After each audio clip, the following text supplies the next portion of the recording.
Kahit personal na natanggap ang imbitasyon nitong Miyerkules, walang balak si Vice President Sara Duterte na pumunta sa pagdinig ng Kamara ukol sa confidential funds ng kanyang tanggapan. Saksi, si Marisol Abduraman. Walang isang oras mula nang dumating sa Kamara nitong Miyerkules, nagmano pa si Vice President Sara Duterte kay dating Pangulong Rodrigo Duterte habang nakasalang ang ama sa Quadcom hearing tungkol sa war on drugs. Sa pagtatapos ng mahigit kalahating araw na hearing, tinanong daw ng dating Pangulo si VP Sara. Sabi niya, kumusta yung performance ko? And I said, best dramatic actor.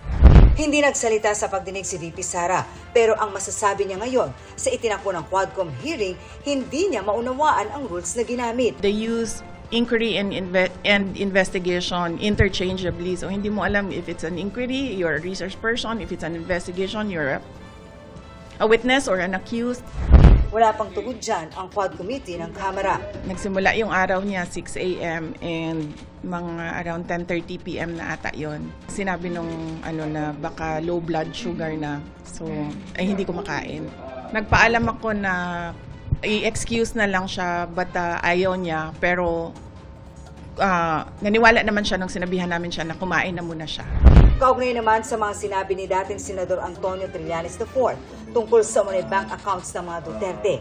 Sabi ng bise, isa-isa niyang pinuntahan lahat ng bangko at tinanong ang mga account na nakapangalan sa kanya. Tinatanong ko yung bangko, bakit may ganito? Sabi nila baka non-existent talaga yan na mga accounts. So, meron akong accounting even nung mga sinasabi nilang transactions, tinanong ko din yan sa bank.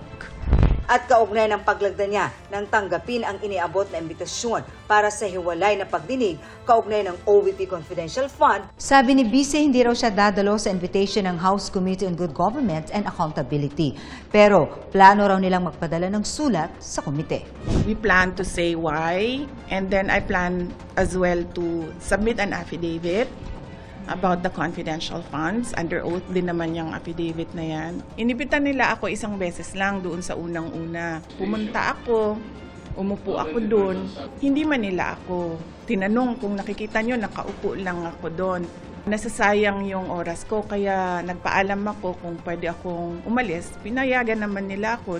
Ayon naman kay House Committee on Good Government Chair Congressman Joel Chua, binigyang pagkakataon si VP Sara na linawin ang paggamit ng OVP ng pondo ng gobyerno, partikular ng confidential funds. Ninilaw rin nito na nagpadala sila ng imbitasyon maging sa pangalawang hearing at tinanggihan naman ang mga sumunod pang pagdinig. Pag-aaralan daw ng komite ang isusumiting affidavit ni VP Sara, pero mas gugustuhin daw nilang humarap siya ng personal.